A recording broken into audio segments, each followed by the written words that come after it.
প্রধানমন্ত্রীর তারেক রহমান সাহেবের যে মন্ত্রী পরিষদ, উপদেষ্টা পরিষদ কেমন চলছে, এবং এই মন্ত্রী পরিষদ এবং উপদেষ্টা পরিষদ তাকে কি সফলতার স্বর্ণ শিখরে নিয়ে যাবে, নাকি পতনের অতলান্তে নিয়ে যাবে, কিংবা তিনি নিজে যে সকল কাজকর্ম করছেন সেই কাজকর্মগুলোর মধ্যে আলটিমেটলি সরকারের সফলতা, তার নিজের ব্যক্তিগত সফলতা এবং দেশের যে সার্বিক অবস্থা, এই বিষয়গুলো কিভাবে প্রতিফলিত হচ্ছে, এর কি কোনো ভবিষ্যৎ আছে? এই বিষয়গুলো নিয়ে আলোচনা করব। এবং আমি যখন আলোচনা করছি তখন রাজপথে শিক্ষামন্ত্রীর পদত্যাগের দাবিতে তুমুল আন্দোলন চলছে। তারপর সংসদ ভবনে ছাত্ররা ঘেরাও করে আছে, পুলিশ লাঠিপেটা করেছে, কয়েক দফা তাদেরকে তাড়িয়ে দেওয়া হয়েছে। যেহেতু এই জেনারেশনটা মানে আমাদের দেশে কোটা বিরোধী আন্দোলনে যারা সফলতা পেয়েছেন তাদের চাইতে এই জেনারেশনটা আরো বেপরোয়া। এদের বেশিরভাগই টিনেজ, মানে 20 বছরের নিচে, এদের বয়স এসএসসি পরীক্ষার্থী। ফলে এই যে যারা রাজপথে আছে তাদের সঙ্গে পরিবার জড়িত, রাষ্ট্র জড়িত, এবং যারা আইন শৃঙ্খলা রক্ষার দায়িত্বে নিয়োজিত তারাও জড়িত, এবং একই সঙ্গে সরকারকে যারা বিপদে ফেলতে চায় তারা এই যারা এখন রাজপথে আছেন তাদেরকে যত সহজে মোটিভেট করতে পারবেন, এটা অন্য কোনো রাজনৈতিক দল, গ্রুপ বা গোষ্ঠীর দ্বারা কোনো মতে সম্ভব নয়। আমরা যেরকম সাধারণ মানুষ, তারা কিন্তু অনেক আগের থেকেই বলছিলাম যে জুলাই, আগস্ট, সেপ্টেম্বর এই 3টি মাস সরকারের জন্য ভীষণ রকম খারাপ একটা সময় যাবে, প্রাকৃতিক কারণে, রাজনৈতিক কারণে এবং অন্যান্য বিভিন্ন কারণে। এবং এই যে দেখুন, সমস্যাটা শুরু হয়েছে বৃষ্টি থেকে। এখন এই যে বৃষ্টিটা হলো, এখানে তো তারেক রহমান সাহেবের কোনো হাত ছিল না, কিন্তু তিনি যদি এই জুলাই মাসের বৃষ্টি, প্রকৃতি, গ্রহ নক্ষত্র সম্পর্কে তার ধারণা থাকতো, তাহলে এই সময়টিতে তিনি সতর্ক হতেন। এবং এখনও তিনি যদি সতর্ক হন তাহলে অনেক বিপত্তি তিনি এড়াতে পারবেন। আর সতর্ক যদি না হন তাহলে বলতে গেলে পচা শামুকে পা কাটবে। আলোচনার শুরুতে চলে আসি। এই সরকারের বেশ কয়েকজন মন্ত্রী যারা ইতিমধ্যে মানুষের বিরক্তির কারণ হয়ে পড়েছেন, সমালোচিত হয়েছেন। এরা নিজ নিজ দপ্তরে তারা সফলতার পরিবর্তে ফাটাকেষ্ট হওয়ার চেষ্টা করে চলেছেন, অনেকটা সিনেমাটিক স্টাইলে, যেটি এই আধুনিক যুগে একেবারে বেমানান। যেখানে এই জেনারেশনের 4, 5 বা চতুর্থ এবং পঞ্চম শ্রেণীতে যে সকল ছেলে মেয়ে পড়াশোনা করছে তারা আপনার আমার চাইতে, মানে আমরা যারা এখন 60 বছর বয়সী, আমাদের কিছু অভিজ্ঞতা আছে, তারপর কিছু সেই পুরনো দিনের ইতিহাস জানা আছে, জীবনের কিছু সফলতা আছে, কিন্তু আমাদের স্বপ্ন, উদ্যমতা নেই বললেই চলে। নতুন করে আমরা কিছু করতে পারবো না। কিন্তু এই যে টকবকে যারা তরুণ, একেবারে ক্লাস 4, 5 থেকে শুরু করে এই যে ধরুন যারা এসএসসি পরীক্ষা দিচ্ছেন, তারা প্রথমত তারা টেকনোলজি, সেটা টিকটক বলেন, কম্পিউটার চালানো বলেন, কম্পিউটার গেম বলেন, এই বিষয়ে তারা আমাদের সে কোটি কোটি গুণ পারদর্শী। ইন অ্যাভারেজ আমাদের মধ্যে যে 2-4 জন নেই খুব পণ্ডিত, সেটা আলাদা কথা, কিন্তু ইন জেনারেল যদি আপনি 50 থেকে 60 বছরের 1000 লোক আনেন আর ওদের মধ্যে 1000 লোক আনেন, আপনি দেখবেন যে তারা কম্পিউটিংয়ে much better than of us. এরপর তাদের রয়েছে প্রচণ্ড জিদ, শারীরিক সক্ষমতা এবং রুখে দাঁড়ানোর ক্ষমতা, এবং স্বপ্ন, প্রচণ্ড স্বপ্নবাস, ইলিউশন। ফলে এই যে যাকে বলা হয় উড়ন্ত একটা গোষ্ঠী, যারা হাওয়া মেয়ে উড়তে হায়, বাতাসে উড়তে চায়, ঘুড়ির মতো উড়তে চায়, পাঠে আমার মন বসে না, কাঁঠাল চাপার গন্ধে, এইরকম যাদের মন এবং মানসিকতা, এবং খুব সহজে তারা প্রেমে পড়ে যায়। হয়তো বিড়ালের প্রেমে পড়লো, একটা পোষা কুকুরের প্রেমে পড়লো, ফুলের প্রেমে পড়লো, নদীর প্রেমে পড়লো, একটা পাখির প্রেমে পড়লো, অথবা এই শরীর চর্চা করতে হবে, বডি বানাতে হবে, এরকম। মানে প্রেম বলতে বোঝাচ্ছে যে কোনো একটা বিষয় তাদের মুখে মধ্যে যদি নেশা চেপে যায়, আপনি তাদেরকে নিবৃত্ত করতে পারবেন না সহজে। এখন এই যে তারা সরকারের বিরুদ্ধে তাদের নেশা চেপে যায় যদি কোনো কারণে, তারা একে একে এই শিক্ষামন্ত্রীকে ধরেছে, এরপর আরও 10 জন মন্ত্রীকে ধরবে। তার আগে এই বিষয়টা সরকারকে নিষ্পত্তি করতে হবে, আদারওয়াইজ সেটা কিন্তু বাড়তে থাকবে। আমি বারবার যেটা বলি যে অতীতের যে পতনগুলো, তার চেয়ে ভবিষ্যতের পতনগুলো নির্মম হয় বা হবে। এবং আপনি যখন আপনার সামনে দুর্ভেদ্য দেয়ালগুলোকে দূর করে দিবেন, তখন সেই খোলা আকাশ, খোলা বাতাস, দেয়ালবিহীন একটা জায়গাতে ছোট্ট একটা পতঙ্গ এসে, একেবারে ছোট্ট একটা পতঙ্গ এসে, একটা বাতাস এসে, একটা পাখি এসে, ছোট্ট একটা সাপ এসে আপনাকে শেষ করে দিতে পারে। এই জন্য হয় কি, রাজনীতি, অর্থনীতি সব জায়গাতে একটা ভারসাম্য থাকে। এখন বাংলাদেশের রাজনীতি সবচেয়ে ভারসাম্যহীন। এই ভারসাম্যহীন রাজনীতিতে যে কোনো ঘটনা, যে কোনো সময়, যে কোনো পরিস্থিতি তৈরি করতে পারে। ফলে এই পরিস্থিতির মধ্যে স্বয়ং তারেক রহমান সাহেব, তার যে মন্ত্রী পরিষদ, এই মন্ত্রী পরিষদের সমস্যাটা তাকে বুঝতে হবে। তিনি যাদেরকে মন্ত্রী বানিয়েছেন, এদের হাতে গোনা দুই চারজন ছাড়া বেশিরভাগ মূলত তারেক রহমান সাহেব তাদেরকে পছন্দ করেছেন, মন্ত্রী বানিয়েছেন। এর বাইরে তাদের আসলে অন্য কোনো যোগ্যতা নেই। এবং এদের বাইরে, এই ঘটনার বাইরে, মানে মন্ত্রী হয়, এমপি হয়, এর বাইরে তাদের ব্যক্তিগত জীবনের যে সফলতা, পরিবার, স্বাস্থ্য এবং ব্যবসা বাণিজ্য, রিজিক যেটাতে আছে, এখানে তাদের সফলতা উল্লেখ করার মতো নয়। বরং এদের অনেকের বিরুদ্ধে দুর্নীতি, অনেকের বিরুদ্ধে অনিয়ম, অনেকের বিরুদ্ধে অনেকের সংসার নষ্ট করা, অনেকের ঘর নষ্ট করা, অনেকের ব্যবসা নষ্ট করা, অনেকের রিজিক নষ্ট করা, হক নষ্ট করা, এই জিনিসগুলো অহরহ রয়েছে। তো এরকম একটা সমন্বয়ের মানুষদেরকে নিয়ে তিনি যে একটা ব্যতিক্রম ধর্মী কিছু করবেন, এটা এতটা অসম্ভব যে একটা শুয়ের পিছন দিয়ে উঠ ঢোকার মতো। কারণ হলো, প্রশান্ত আত্মা, প্রশান্ত মন, ভালো চরিত্র ছাড়া কখনো মস্তিষ্ক থেকে ভালো জিনিস বের হয় না। যাদের মস্তিষ্ক থেকে উত্তম জিনিস বের হয় তারা সবাই মুতমাইন না, তাদের এটা প্রশান্ত আত্মা থাকে। কিন্তু এই মন্ত্রী পরিষদে আপনি কাকে কাকে বলেন তো প্রশান্ত আত্মা রয়েছে, এ স্যাটিসফাইড মাইন্ড, কোনো অভিযোগ নাই জীবনের, যেখানে গিয়েছেন শুধু সফল হয়েছেন। এবং তাদেরকে দেখলে আপনার মায়া হবে, মনে হবে এটা একটা ভদ্রলোক, ভালো ফ্যামিলি থেকে এসছে। কজনকে দেখলে মনে হয়, আর কজনকে দেখলে মনে হয় খুব রাগ হয়, মেজাজ গরম হয়, মনে হয় একটু স্পর্শ করে দিই, আলতো করে একটু স্পর্শ করে দিই, একটু সুরসুরি দিয়ে দিই। বা যাদের রাগ হয় তাদের মনে হয় একটা চড় মেরে দিই। এরকম আপনার মনে হয় কাকে কাকে দেখলে, তাইলে আপনি বুঝতে পারবেন।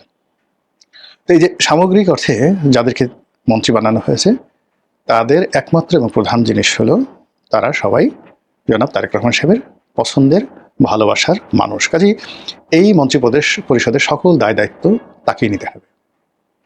সেই অর্থে ওনার উচিত এই মুহূর্তে যাদের বিরুদ্ধে অভিযোগ এসেছে রাতারাতি তাদেরকে পরিবর্তন করে ফেলা। জাস্ট লাইক, মানে কি বলবো, অন্তর্বাসের মতো। আপনি একটা প্যান্ট 2-3 বার পরেন, কিন্তু জাঙ্গা, ব্রা, গেঞ্জি, এই জিনিসগুলো কিন্তু একবার যদি আপনি ব্যবহার করেন, দ্বিতীয়বার এগুলোকে ব্যবহার করা যায় না। টয়লেট টিস্যু, টয়লেট পেপার দিয়ে ব্যবহার করা যায় না। তো এরকমভাবে যাদের বিরুদ্ধে অভিযোগ এসছে তাদেরকে ছুঁড়ে ফেলতে হবে। আদারওয়াইজ এখান থেকে নিয়ে যদি অন্য জায়গায় রাখা হয়, ওএসডি করে রাখা হয়, এবং এই মানে ব্যর্থ মন্ত্রীরা যদি থাকেন, ক্যাবিনেটে থাকেন, তাহলে এরা ভাইরাস ছড়াতে থাকবে। এই গেল একটা। 2 নম্বর হলো যে উনি কতগুলো উপদেষ্টা নিয়োগ দিয়েছেন। এদের কাউকে তিনি লন্ডন থেকে নিয়ে এসেছেন, কাউকে হয়তো লোকাল মার্কেট থেকে নিয়েছেন, ফরেন ইম্পোর্টেড আইটেমস এবং লোকালি প্রডিউসড। এই গত 4 মাসে তাদের একটা সিঙ্গেল কথা, একটি আচরণ, একটি কর্ম জাতির দৃষ্টি আকর্ষণ করেনি। বরং তাদেরকে দেখলেই মানুষের মনে হয় যে কেন এবং কি কারণে প্রধানমন্ত্রী এদেরকে উপদেষ্টা বানালেন, কেন তাদেরকে নিয়োগ দিলেন। এই বারবার শুধু প্রশ্ন আসছে, হোয়াই হোয়াই হোয়াই, কেন এই প্রশ্নগুলো আসছে।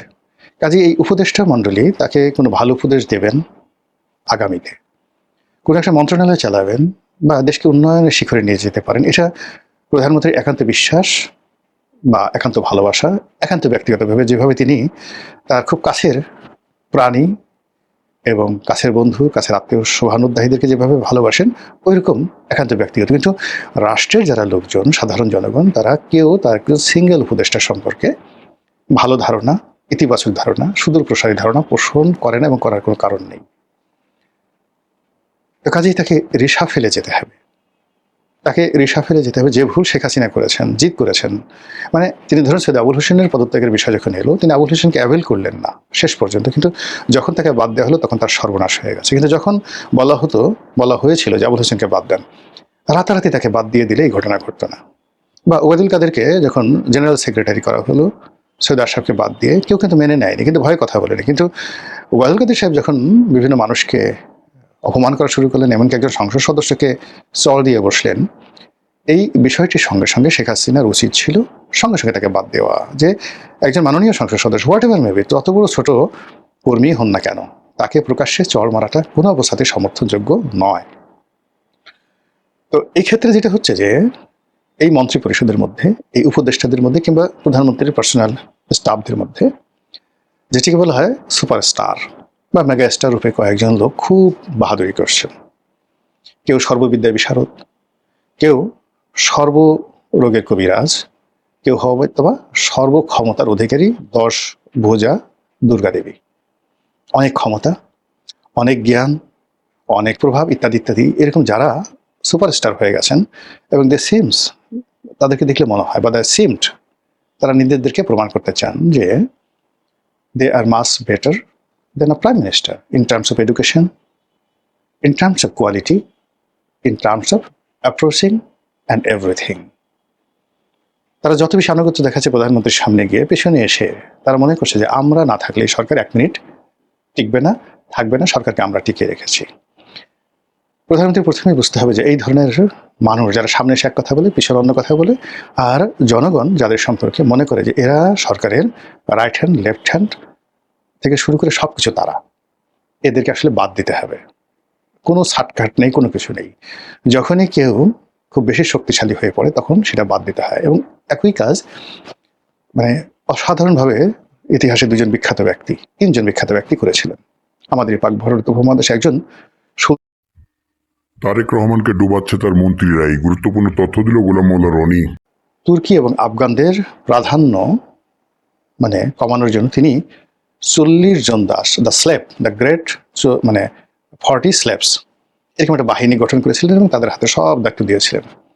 তিনি তার জীবদ্দশায় এই 40 জন কৃতদাস, তাদের বেস্ট সার্ভিস তিনি পেয়েছিলেন এবং রাষ্ট্রকে অসাধারণ একটা সেবা দিয়েছিলেন। কিন্তু তার মৃত্যুর পরে একেবারে গিয়াসুদ্দিন বলবনের জমানা পর্যন্ত প্রথম দিকে এই 40 জন কৃতদাসের যে যন্ত্রণা, পুরো ভারতবর্ষ অস্থির হয়ে গেল। একের পর এক যুদ্ধ, একের পর এক ক্ষমতা, প্রাসাদ ষড়যন্ত্র, হত্যাকাণ্ড, সব মিলিয়ে তছনছ। যখন নাসিরুদ্দিন সাহেব ক্ষমতায় আসলেন, দিল্লির বাদশা, ওই যে নাসিরুদ্দিন, তার প্রধানমন্ত্রী হলেন তারই শ্বশুর গিয়াসুদ্দিন বলবন, তখন 50% তিনি এদেরকে কমাতে পারলেন এবং নিজে ক্ষমতায় এসে জাস্ট গ্যাচাং গ্যাচাং সবগুলোর শিরচ্ছেদ করে দিলেন। ফলে তিনি 20টি বছর, 40 বছর তিনি শাসন ক্ষমতায় ছিলেন, 20 বছর প্রধানমন্ত্রী রূপে আর 20 বছর সুলতান রূপে। এই 40 জনকে তিনি শেষ করে দিয়েছিলেন। ঠিক সেম কাজ করেছিলেন আলাউদ্দিন খিলজি, একই অবস্থায় তিনি পড়েছিলেন। তো আলাউদ্দিন খিলজি, গিয়াসুদ্দিন বলবন এবং সুলতান ইলতুৎমিশ, এদের জীবন যদি এবং সফলতা যদি প্রধানমন্ত্রী অনুসরণ করেন, he has no way but to reform, এবং এটা করতে তাকে দেরি করা যাবে না। তাকে এই ক্ষেত্রে এতটা নির্মম এবং নিষ্ঠুর হতে হবে যে কোনো অবস্থাতেই যেন তার প্রতিপক্ষ একটা করার সুযোগ না পায়, আর তাকে ব্যবহার করে কোনো একটা মাসিও যেন ভো করার সুযোগ না পায়। নো ভো নো ভা, তাহলে তিনি টিকতে পারবেন, যেতে পারবেন, আদারওয়াইজ হবে না। সোজা বাংলা কথা। দ্বিতীয় যে বিষয়টি হলো তার ব্যক্তিগত জীবন, তার স্ত্রীকে তিনি কতটা ভালোবাসেন, তারপরে কিভাবে ছাতি ধরেন, তার স্ত্রীকে খুশি করার জন্য তিনি যে সকল প্ল্যান করেন, পরিকল্পনাগুলো করেন, এই জিনিসগুলো নিয়ে বিরোধী দলের যারা লোকজন, তরুণ যারা আছেন, তারা ট্রল করছেন। কেউ তাকে প্রেমের দেবতা, কেউ তাকে তাজমহল নির্মাণ করার দ্বিতীয় কারিগর, এই কথাগুলো বলছে। কেউ তাকে বলছে যে আপনি বাসে করে যে দেশে যাচ্ছেন মূলত প্রেম করার জন্য। বাংলাদেশের এত উঁচু পর্যায়ের প্রধানমন্ত্রী এবং তার পরিবারকে নিয়ে এই ধরনের ট্রল ইতিপূর্বে কখনো হয়নি। কাজে ওয়েস্টার্ন সোসাইটিতে টনি ব্লেয়ার এবং শেরি ব্লেয়ার তারা প্রকাশ্যে হাত ধরে হাসছে কিংবা চুম্বন করছেন। কিংবা ধরুন ফ্রান্সে তার চেয়ে 15-20 বছরের বড় তার শিক্ষক ইমানুয়েল ম্যাক্রোর স্ত্রী মূলত ইমানুয়েল ম্যাক্রোর শিক্ষক ছিলেন, টিচার ছিলেন। তো তাদের অসম প্রেম, এমনকি বউয়ের হাতে মার খাওয়া, ওটা ওই সমাজে কোনো প্রবলেম হয় না। ডোনাল্ড ট্রাম্পের চতুর্থ স্ত্রী মেলানিয়া ট্রাম্প, তার হাতে চড় খাচ্ছেন ট্রাম্প প্রকাশ্যে, এটা ওদেশে কোনো সমস্যা হয় না। একদিকে সেক্সুয়াল ওয়ার্কার বা পর্ন স্টার, তাদের সঙ্গে ডোনাল্ড ট্রাম্পের সেক্সুয়াল রিলেশন, আবার অন্যদিকে প্রেমের অভিনয়, এটা আমেরিকান সমাজে সমস্যা হয় না। কিন্তু আমাদের সাবকন্টিনেন্টে, এশিয়া সাবকন্টিনেন্টে এই ধরনের জিনিস একেবারে সহ্য করা যাবে না। কাজে এখানে ছেলে মেয়ে পরিবার, এটা একান্ত ব্যক্তিগত বিষয় থাকাটাই উত্তম। প্রধানমন্ত্রী যে কাজগুলো করছেন আপাত দৃষ্টিতে আমাদের কারো কোনো ক্ষতি হচ্ছে না, কিন্তু হয়তো তিনি এই কাজ করে মজা পাচ্ছেন, আনন্দ পাচ্ছেন, এবং সেই আনন্দকে তিনি রাষ্ট্রীয় কর্মে আরো উদ্দীপনা রূপে ব্যবহার করতে পারবেন। কিন্তু তার বুঝতে হবে যে রাম কেন সীতাকে বনবাসে দিয়েছিলেন। আবার সীতা বনবাস থেকে ফিরে আসার পরে রাম তার সতীত্ব পরীক্ষা করার জন্য যখন রামের স্ত্রী সীতাকে অপহরণ করে নিয়ে গেল রাবণ, তখন প্রশ্ন হলো সে তার সতীত্ব হারিয়ে ফেলেছে। তো সেই স্ত্রীকে তিনি যখন ঘরে তুলবেন, সমাজ বলল সে অসতী, তাকে সেই সৎ প্রমাণ করার জন্য, সতী প্রমাণ করার জন্য আগুনের উপর দিয়ে তাকে হেঁটে যেতে হলো। এগুলো নেহায়েত গল্প, কিন্তু এগুলো বোঝায় যে রাজাকে সবসময় জনগণের কথা ভাবতে হবে। পাবলিক সেন্টিমেন্ট, পাবলিকের যে অ্যাপ্রোচিং, আগে আগে আমরা জানতাম আট করে রাজা সে ঘর থেকে বেরোতো না, তার ছেলে মেয়ে হতো না, এই কারণে যে জনগণ তাকে দেখলে বলতো যে হায় আল্লাহ, আজকে রাজাকে দেখলাম, আমাদের দিন ভালো যাবে না। এই গল্পের একটা মিনিং আছে। দেখুন যে সেই যুগে যখন রাজা একক কর্তৃত্ববাদী, তখনও তাকে এই পাবলিক সেন্টিমেন্ট স্মরণ করে তাকে ঘরের মধ্যে আবদ্ধ থাকতে হতো। কাজে এখন প্রধানমন্ত্রী এবং তার পরিবারকে নিয়ে তার যারা সমালোচক যে কথাগুলো বলছে, তাকে অবশ্যই এগুলো কগনিজেন্সে নিতে হবে। আমরা যারা সাধারণ জনগণ আছি, আমরা চাই যে ধারাবাহিকতা থাকুক। একটা জুলাই বিপ্লব হয়েছে, কম বেশি আমরা সবাই সমর্থন জানিয়েছি, ফলে এটা ধারাবাহিকতা থাকলে আমাদেরই লাভ। কিন্তু এখানে যদি ধারাবাহিকতা নষ্ট হয়, তাহলে বিএনপি যত ক্ষতি হবে বা ইউনূস সাহেব যে যত ক্ষতি হয়েছে, তার চেয়ে জনগণ হিসেবে আমরা বেশি কম্বাইন্ডলি, কালেকটিভলি বেশি ক্ষতিগ্রস্ত হয়েছি। আশা রাখি প্রধানমন্ত্রী সুমতি ফিরে পাবেন এবং যথাযথভাবে দায়িত্ব পালন করবেন। আসসালামু আলাইকুম রহমতুল্লাহি ওয়া বারাকাতুহু।